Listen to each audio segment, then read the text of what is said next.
Dans la grande ville de Karyala, au bord de l'océan, vivait Babacar Diop, un homme dont le nom faisait trembler les marchés. Ses bateaux sillonnaient les mers, ses camions parcouraient les routes, ses immeubles dominaient le ciel.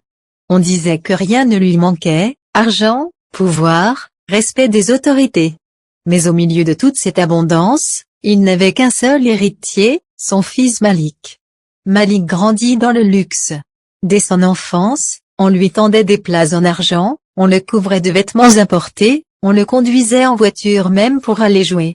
Chaque désir qu'il exprimait se transformait en ordre exécuté par des serviteurs craintifs. « Mon fils est un prince », disait Babacar avec fierté. « Non, papa.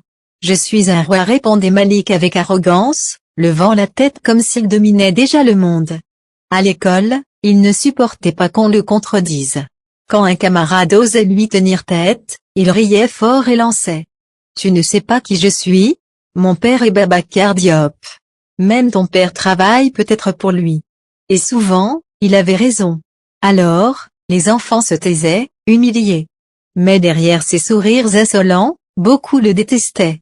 Il était riche, beau et puissant, mais il manquait du plus grand trésor, l'humilité. Un jour, alors qu'il avait 18 ans, Malik décida d'aller lui-même au marché central.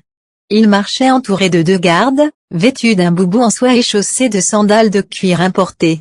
Les marchands se bousculaient pour attirer son attention, espérant qu'il achèterait leurs produits à prix d'or.